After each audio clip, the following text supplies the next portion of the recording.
안녕하세요. 저는 경기도에서 지극히 평범하게 사는 30대 여자입니다. 여러분의 인생 좌우명은 무엇인가요? 저의 좌우명은 뿌린 대로 거둔다예요. 저희 부모님은 제가 어릴 때부터 남에게 상처를 주면 그 상처가 그대로 돌아오고 도움을 주면 제가 힘들 때 도움을 받을 수 있다고 가르치셨어요. 그래서 제가 말이나 행동을 할 때 남에게 상처 주지 않도록 늘 조심하라고 하셨죠. 이러한 가르침 덕에 제가 학교 다닐 때나 직장에 다닐 때 주변 사람들과 그 흔한 말싸움 한번 하지 않고 두루두루 좋게 지냈어요. 그런데 이런 제가 살면서 처음으로 말싸움을 하게 된 사람이 있는데 그 사람이 바로 저의 형님이세요.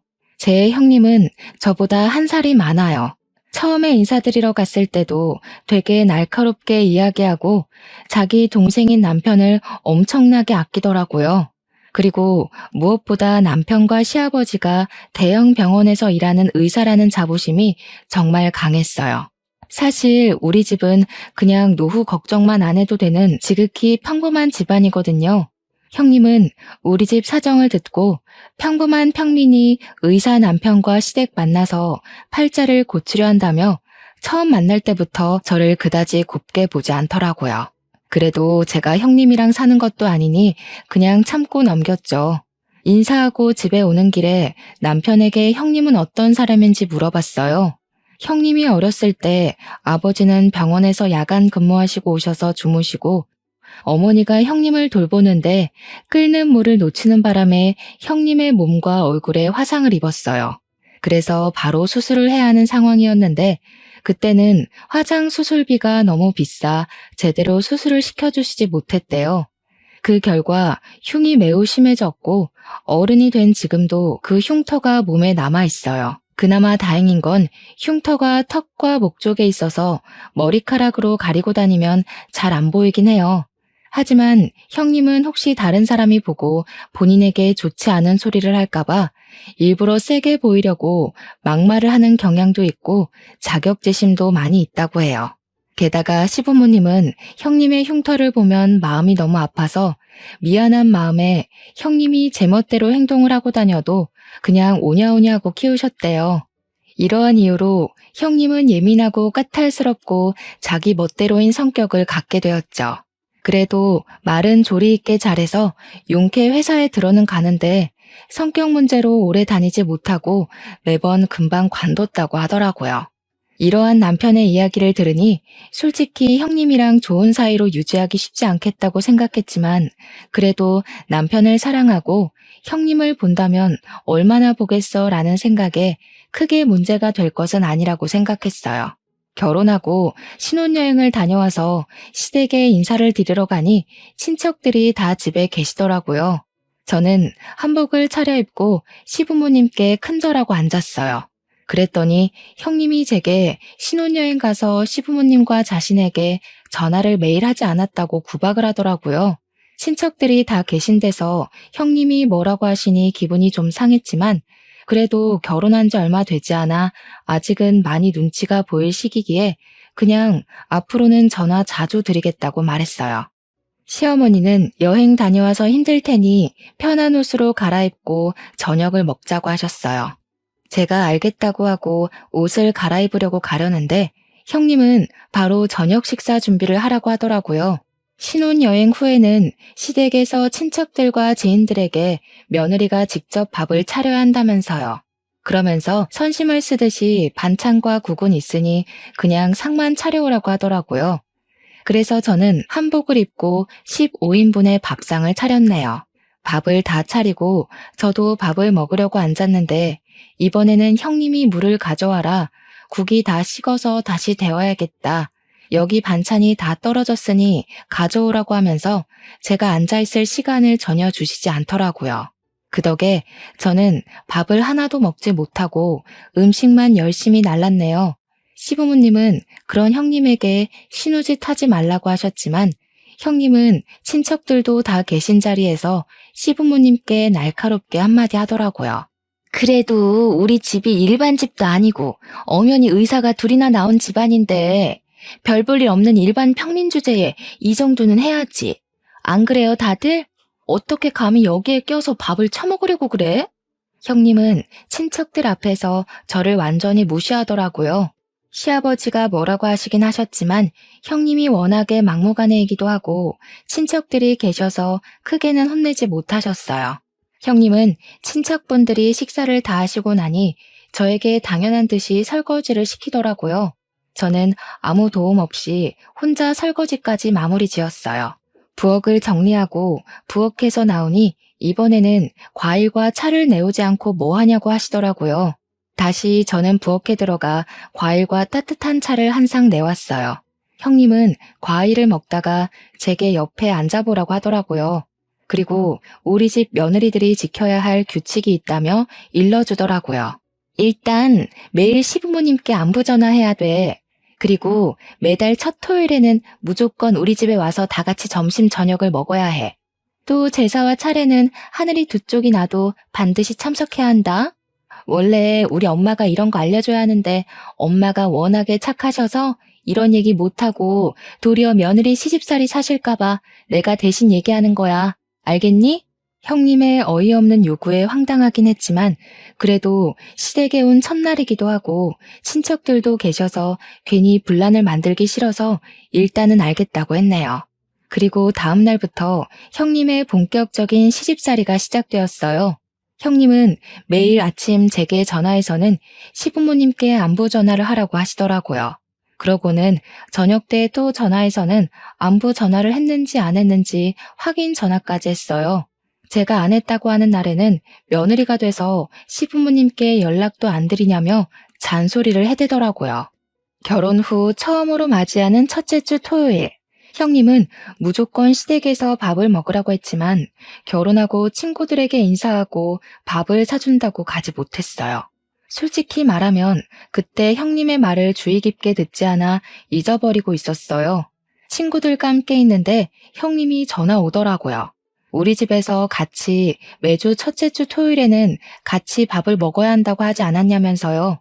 그러면서 빨리 오라고 5분에 한 번씩 전화가 오는데 정말 돌아버리겠더라고요. 결국엔 친구들에게 양해를 구하고 시댁에 일단 갔어요. 시댁에 도착하자마자 형님은 내 말이 말 같지가 않냐면서 엄청 뭐라고 하셨어요. 저는 도무지 듣고만 있을 수가 없어서 형님에게 화를 내며 따져 묻기 시작했어요. 이게 바로 제 인생 처음으로 한 말싸움이었죠. 형님이 말씀하신 거 잊어버려서 죄송은 한데요. 그런다고 친구들에게 결혼식 와줘서 고맙다고 밥을 사는데 5분마다 한 번씩 전화하는 것은 좀 너무하신 거 아닌가요? 네가 무슨 돈이 있다고 밥을 사. 이거 다 내 동생 돈으로 사는 거 아니야? 잘하는 짓이다. 우리 상우는 병원에서 그렇게 뼈가 빠지게 일하는데 너는 그 돈으로 친구들 밥도 사고 아주 팔자 좋아. 아니요, 오늘 친구들 밥은 결혼 전에 제가 모아둔 돈으로 샀어요. 남편 돈으로는 공동 생활비만 쓰고 있어요.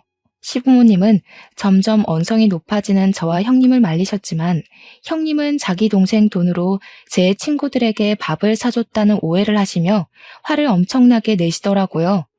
저는 형님의 이러한 지나친 간섭이 답답했지만 제 남편은 병원 일로 이야기는커녕 얼굴 보기도 힘들고 잠도 거의 자지 못하고 눈만 뜨고 다니는 상황인 것을 알기에 어쩔 수 없이 혼자 속으로 사겼답니다. 결혼 후 첫 명절이었어요. 남편은 역시 또 당직이라 병원에 있었고 저 혼자 시댁에 음식을 장만하러 갔었어요. 형님은 말로만 참견하며 잔소리를 했지만 이미 그 전에 몇 번 당해봤던 터라 그냥 그런가 보다 하고 한 귀로 듣고 한 귀로 흘렸어요. 음식 장만은 시어머니가 음식을 주로 하셨고 저는 뒤에서 보조 역할만 해서 생각보다 힘들지 않더라고요.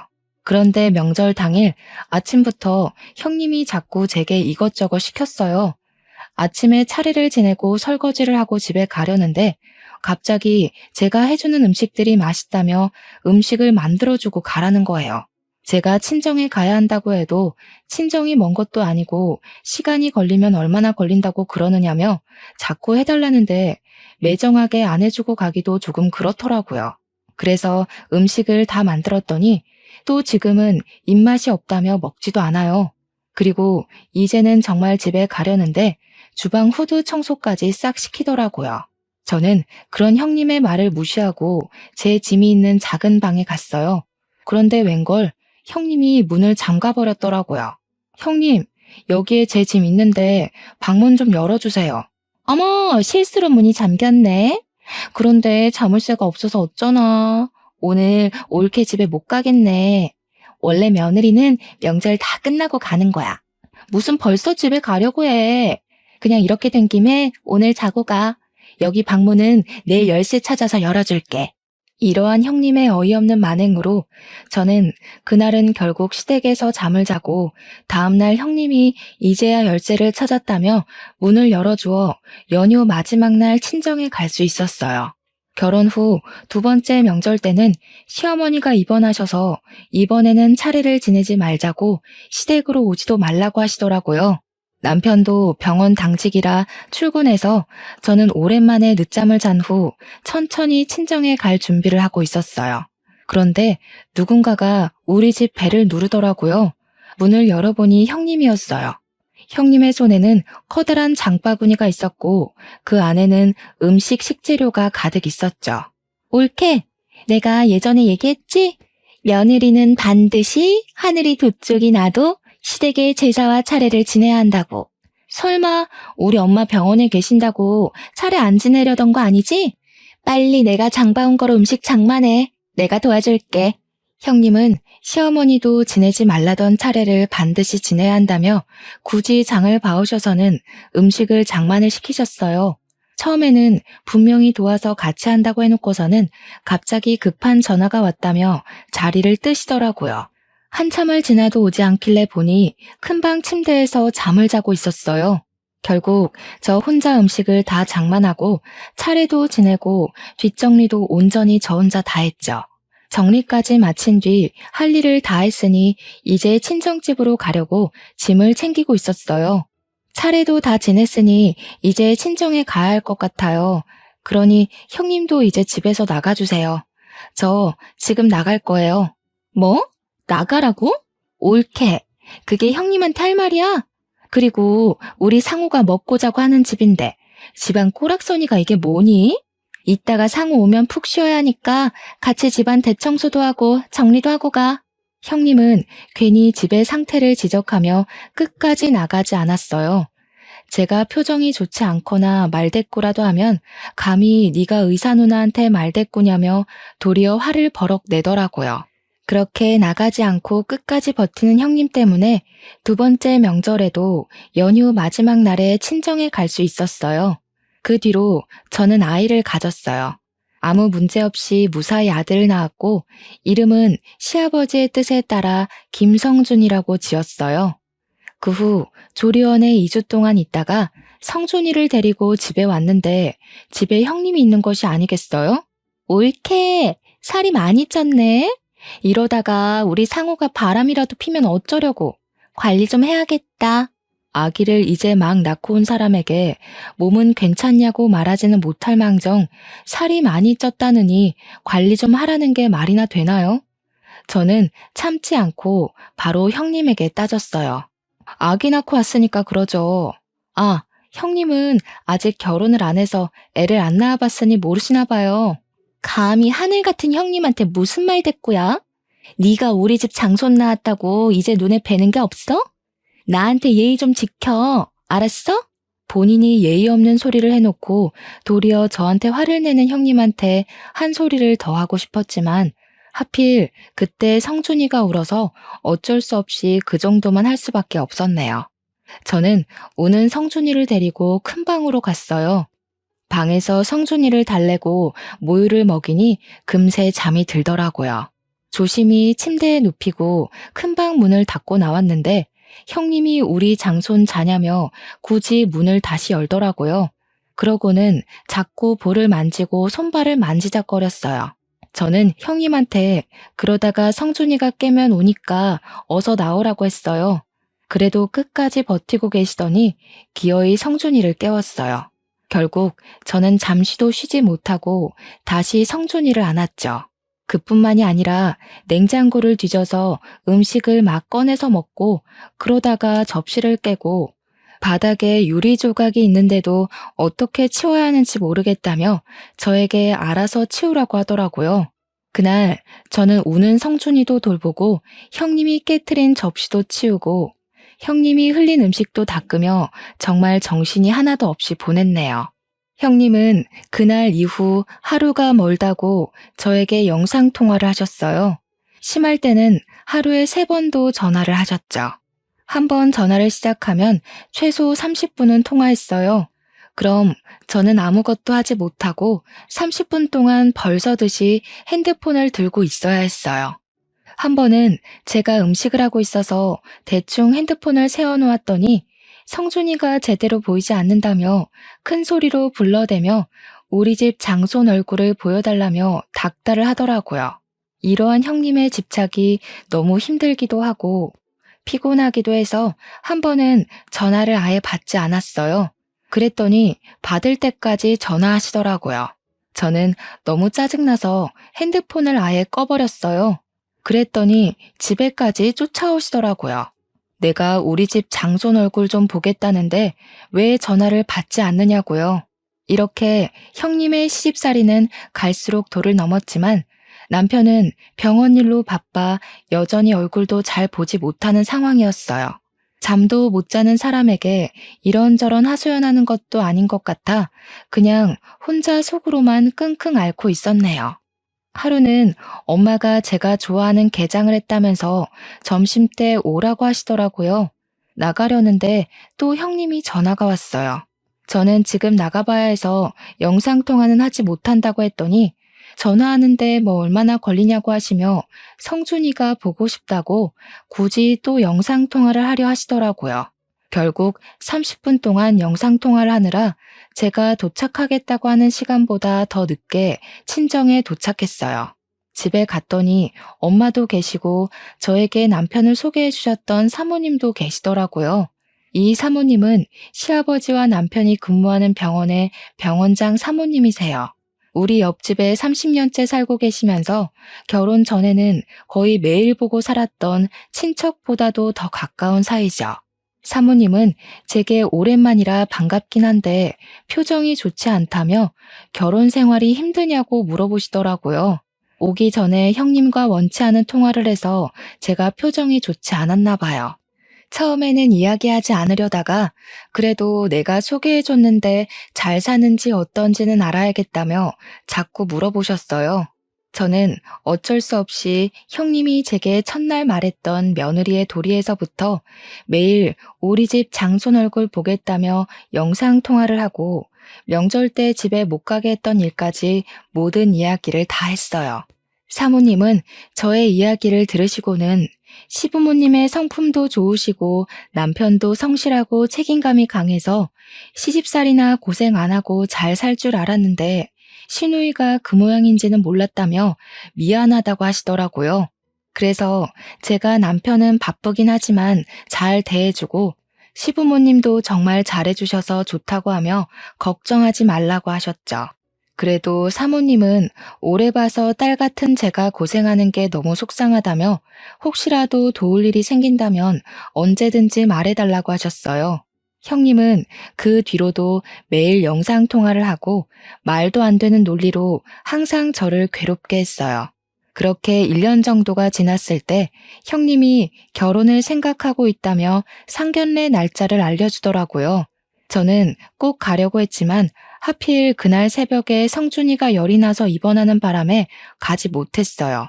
그 후로 이야기가 잘 됐는지 결혼식 날짜가 잡혔다며 모바일 청첩장을 주시긴 했는데 성준이가 그 뒤로도 계속 아파서 정신이 하나도 없었던 터라 형님의 결혼 사진을 제대로 보지 못했어요. 사실 그때 형님이 우리 집 장손인 성준이 제대로 보살피지 못해서 열이 나게 됐다면서 형님이 매일 구박했거든요.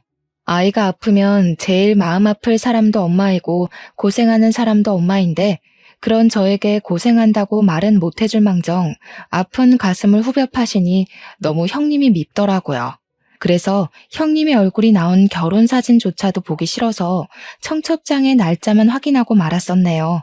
그런데 남편을 소개해 주셨던 병원장 사모님의 아들도 결혼한다고 하더라고요. 그것도 형님 결혼 날짜와 같은 날, 같은 시간에요. 저는 정말 가고 싶었지만 형님과 결혼 날짜가 같으니 어쩔 수 없이 가지 못하고 엄마만 병원장님 아들의 결혼식에 참석하려고 했어요. 그런데 또 하필이면 그날 엄마에게 아주 급한 일이 생기는 바람에 엄마도 결혼식에 참석을 못하게 되었어요.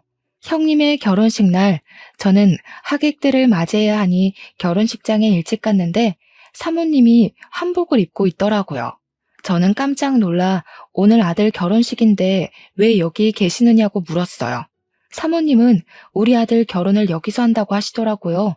저는 설마 하는 마음에 형님이 보내주셨던 모바일 청첩장의 사진을 자세히 보았어요. 너무 놀랍게도 형님 옆에 사모님 아들이 떡하니 서 있는 게 아니겠어요? 어머, 저희 형님하고 현우 오빠하고 결혼하는 거였네요? 사실 그동안 성준이가 아파서 청첩장을 이제야 자세히 봤거든요. 전혀 몰랐어요. 그럼 그때 너에게 그렇게 시집살이를 시켰다는 그 형님이 바로 내 며느리인 거니? 네, 상황이 그렇게 되었네요. 그래? 알겠다. 내가 잘 기억해두고 있으마. 그동안 정말 고생 많았다. 사모님은 제게 그동안 고생 많았다는 의미심장한 말씀을 남기고 하객을 맞이하러 가셨어요. 이윽고 결혼식이 시작되었어요. 평소에는 그렇게 날카롭고 예민하고 신경질적이었던 형님도 결혼식을 한다고 웨딩드레스를 입고 신부화장을 하니 아주 곱고 참해 보이더라고요. 그렇게 많은 사람의 축복 속에 결혼식은 무사히 마쳐졌네요. 일주일 뒤 친정엄마가 별일 없으면 저녁 먹으러 오라고 부르셔서 집에 갔어요. 친정에 도착하니 엄마가 나갈 준비를 하시며 오늘이 형님 신혼여행 마치고 시댁으로 인사 오는 날인데 저한테 같이 가자고 하시는 거예요. 저는 보기 싫은 형님이 인사하는데 왜 굳이 내가 그 자리에 가느냐고 했죠. 그랬더니 사모님이 저한테 꼭 같이 오라고 했다며 사모님 집에서 저녁을 먹자는 거예요. 마침 남편도 야근하고 저 혼자 저녁을 먹어야 하니 그냥 엄마를 따라 사모님 집으로 들어갔어요. 잠시 뒤 형님이 한복을 입고 엄청 다소곳한 척을 하며 들어오더라고요. 형님은 그 집에 있는 저를 보고는 깜짝 놀라셨어요. 네가 왜 여기에 있어? 형님, 사실 여기 옆집이 바로 제 친정이에요. 그리고 사모님은 여기에 살면서 30년 전에 알게 되었는데 제가 어릴 때부터 거의 매일 뵈서 친척들보다 더 가까운 사이예요. 저도 두 분이 결혼하신다는 사실을 결혼식장에서 알았네요. 그전에는 아시다시피 성준이가 매우 아픈 바람에 정신이 없었거든요. 그런데 형님, 세상 참 좁네요. 그렇죠?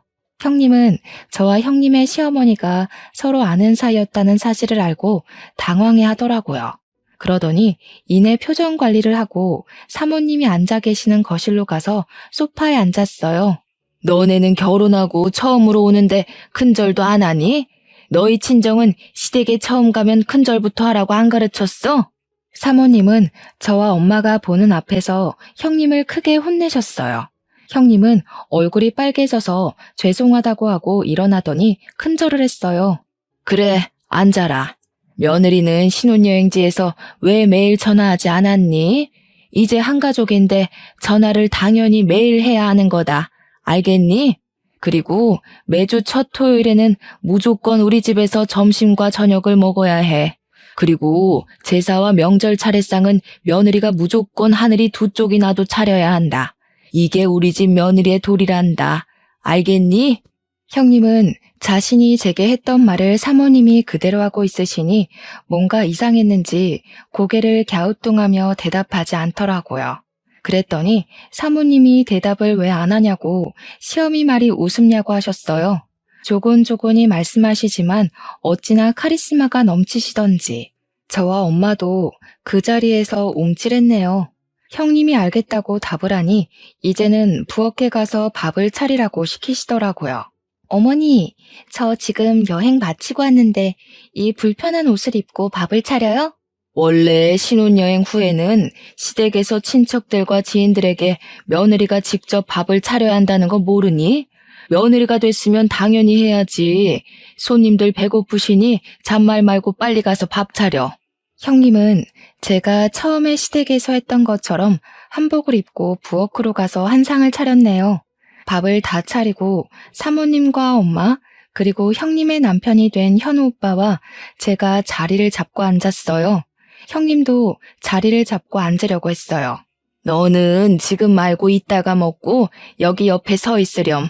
명색이 병원장 사모의 손님들이 오셔서 식사하시는데 어디 이 자리에 앉아서 밥을 먹으려고 하니? 버리장머리 없기는. 아휴.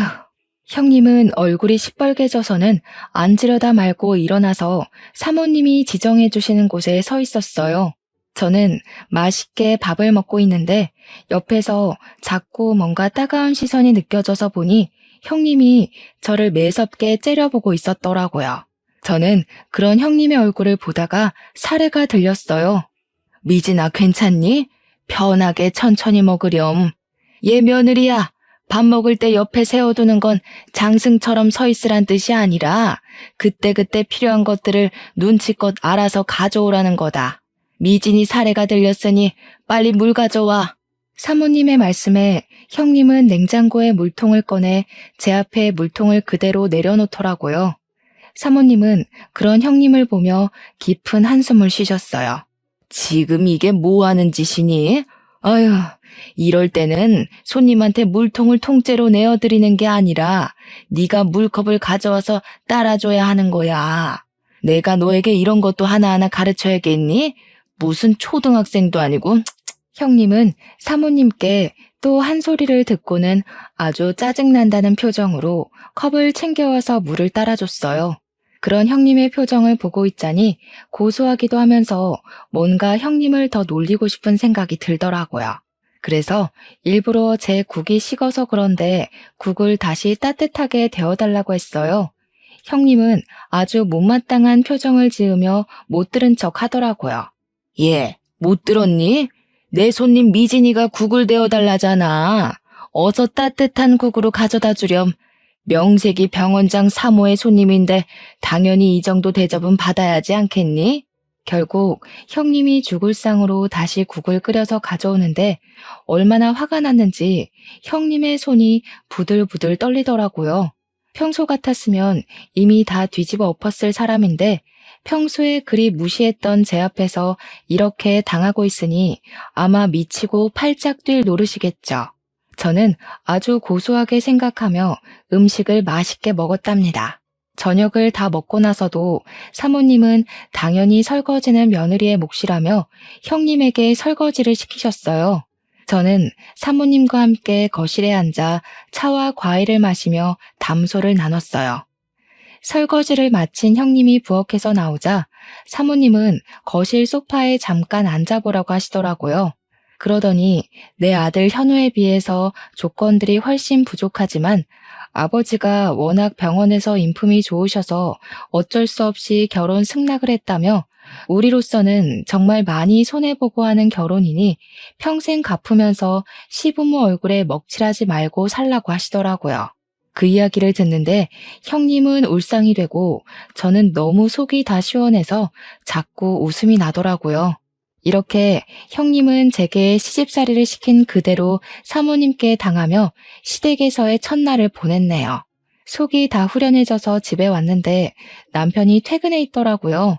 저를 보자마자 하는 이야기가 누나한테 울면서 전화가 왔다며 어떻게 누나가 그렇게 당하고 있는데 옆에서 부채질이나 하냐고 뭐라고 하더라고요.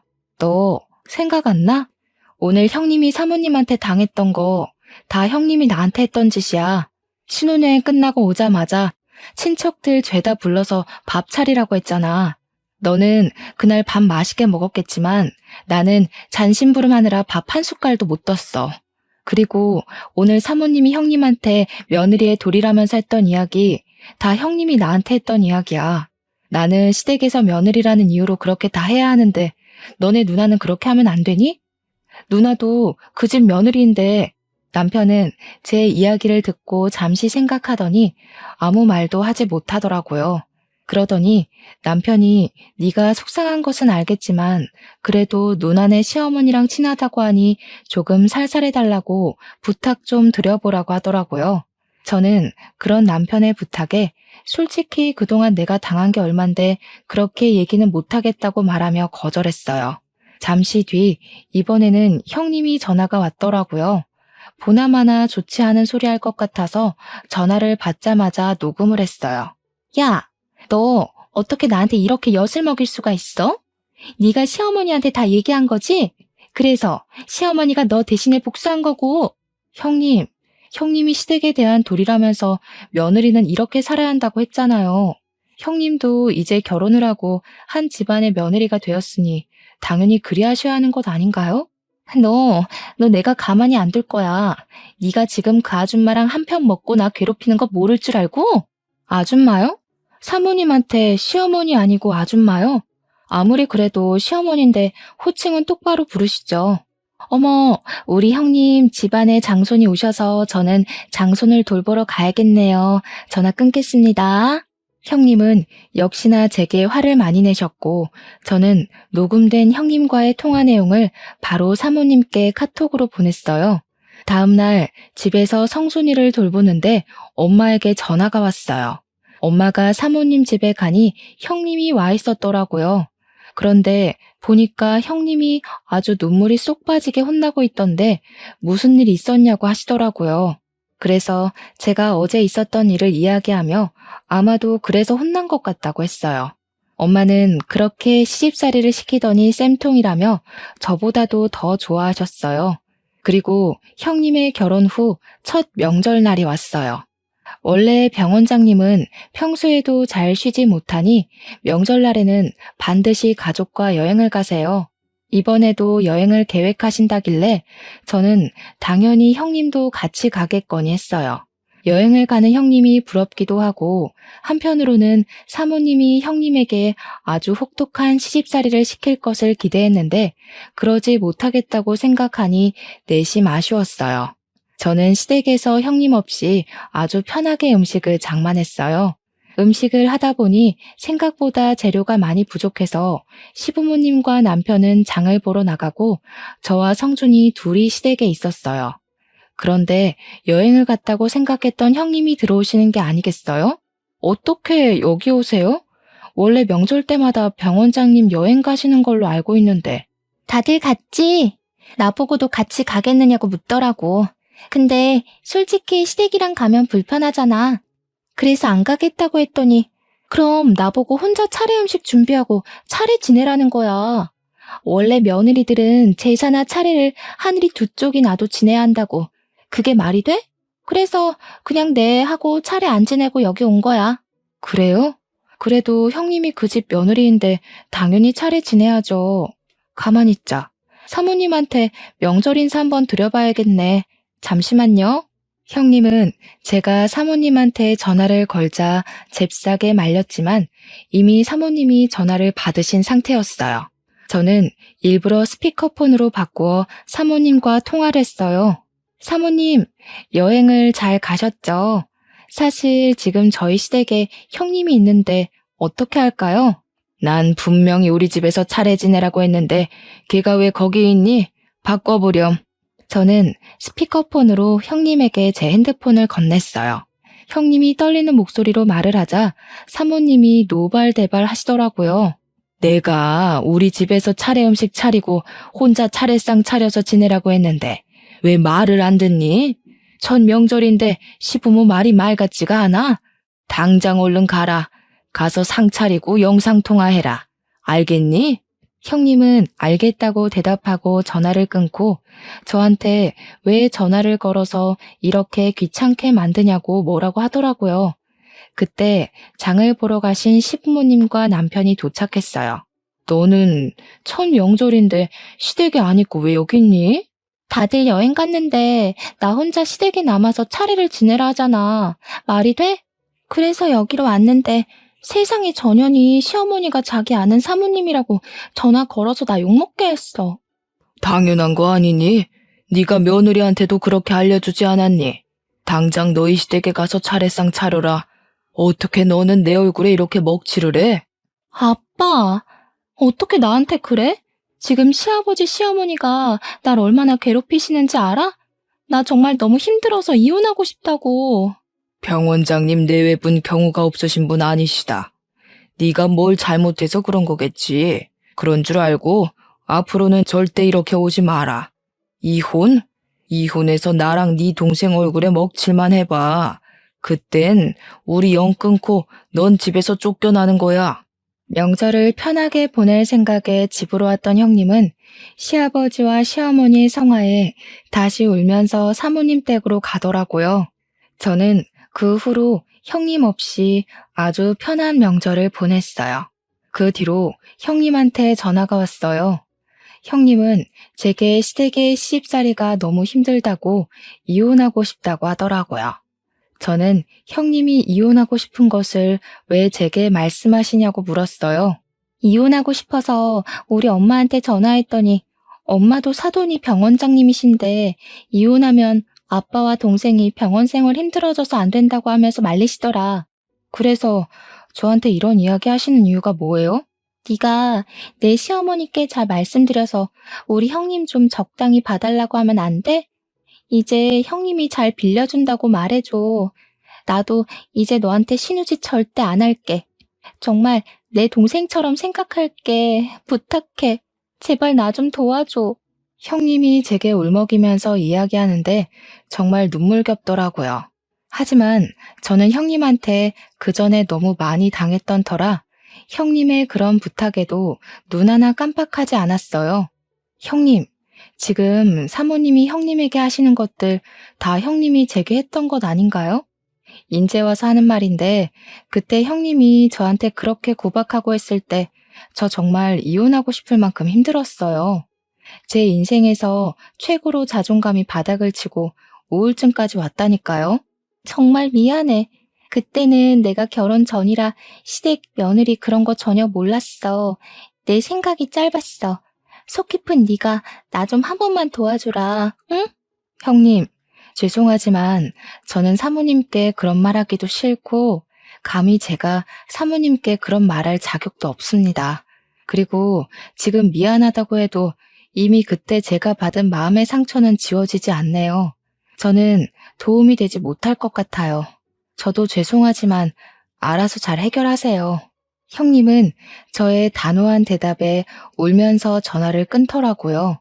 그 뒤로도 사모님의 시집살이는 계속되었고 여전히 형님은 사모님께 혼나며 결혼 생활을 이어가고 있답니다. 반면에 저는 이제 형님과 거의 만나지 못해서 저는 아주 편하게 결혼 생활을 하고 있어요. 어느 날은 남편이 자기 누나가 그렇게 못되게 구는지 몰랐다면서 병원 일에 치여 사느라 제대로 챙겨주지 못해서 미안하다고 진심으로 사과하더라고요. 그 뒤로는 남편도 제게 잘해주고 시부모님이야 원래 잘해주셨고 해서 요새는 아무 고민 없이 아주 만족스러운 생활을 하고 있어요. 최근에 친정엄마랑 통화하다가 사모님 얘기가 나왔어요. 친정엄마가 사모님께 왜 그렇게까지 시집살이를 시키시냐고 물으니 사모님 본인이 원래 불의를 못 참는 성격인데 딸 같은 제가 형님한테 그렇게 당했다는 것을 아시고 많이 화가 났었다고 해요. 만약에 처음부터 아들이 만나는 사람이 제 형님인 것을 알았다면 아마 결혼 안 시켰을 텐데 이러한 사실을 결혼식장에서 알아버렸고 인제 와서 결혼을 엎을 수는 없으니 대신 본인이 행했던 시집살이를 그대로 시켜서 본인이 무슨 잘못을 했는지 제대로 깨닫게 해야겠다고 생각하셨대요. 이 부분은 형님의 시아버지와 남편이 다 동의를 해서 가족들 모두 사모님의 행동에 크게 반대하지는 않았다고 해요. 또 미리 형님의 아버지인 저희 시아버지께도 말해놔서 동의를 구했다고 하시더라고요. 시아버지는 제 딸을 제가 제대로 못 키워서 일이 막무가내인데 그렇게라도 교육해 주시면 감사하다고 하시며 오히려 죄송하다고 하셨대요. 그러면서 사모님은 그래도 조만간에 이렇게까지 하게 된 이유를 설명해주고 시집살이를 끝낼 거라고 하셨대요. 엄마는 사모님의 말씀을 제게 전하며 정말 사람은 뿌린 대로 거두는 게 딱 맞다고 하시더라고요. 형님이 너에게 그렇게 시집살이를 시키더니 결국엔 그거 그대로 형님이 다 받게 됐다면서요. 그러면서도 제게 항상 말해왔듯이 남에게 피해주며 살지 말고 특히 시댁에서는 말과 행동을 조심하라고 신신당부를 하시더라고요. 평소에는 잔소리 같았던 엄마의 말이 그날은 참 마음에 확 와닿았어요. 솔직히 그동안 형님이 제게 했던 것 다 떠들고 다니면 욕하는 것 같기도 하고 뒷말하는 것 같기도 해서 엄마한테만 이야기하고 아무에게도 얘기 못했거든요. 하지만 제가 이렇게 많은 사람이 듣는 이곳에 사연을 남기게 된 이유는 이제 형님의 시집살이가 어느 정도 끝이 나는 것 같기도 하고 무엇보다 우리 아들 성준이가 커서 장가를 가고 내가 누군가의 시어머니가 되면 절대 며느리에게 시집살이 시키지 말고 딸처럼 생각해줘야겠다 다짐하는 의미에서 이렇게 사연을 남겨요. 물론 저를 못살게 군 형님이 자신이 했던 방식으로 똑같이 당하니 속이 시원한 마음도 있긴 있고요. 조금 있으면 또 명절이네요. 어릴 때는 명절날이 그저 좋기만 했는데 결혼하고 나이가 드니 사실 명절날이 그리 반갑지는 않은 것 같아요. 결혼 전에는 친척들이 제 미래를 너무 걱정해 주셔서 힘들고 결혼 후에는 결혼 전처럼 편하게 행동하기에는 눈치가 보이니 힘든 것 같아요. 분명히 오랜만에 친척들을 만나서 반가워야 할 명절인데 요새는 여러 가지 상황에 의해 그러지 못하니 명절의 참된 의미가 많이 퇴색된 것 같아서 뭔가 씁쓸하기도 하고 그러네요. 문득 이런 생각이 들어요. 집안에서 누군가의 시누이가 되시는 분들은 시댁이 어렵고 불편할 며느리들을 배려해주고 누군가의 며느리가 되시는 분들은 혹시라도 부당한 대우를 받는다고 느꼈을 때 참고 참다가 나중에 폭발해서 더 큰 상황을 만들지 말고 바로 이야기해서 같이 문제를 해결해 나가면 조금 편해지지 않을까 하는 생각이에요. 물론 말처럼 그리 쉽게 이루어지지는 않겠지만 그래도 이번 명절만큼은 시누이, 며느리 모두 다 행복해지기를 기원하며 사연을 마칩니다. 들어주셔서 감사해요.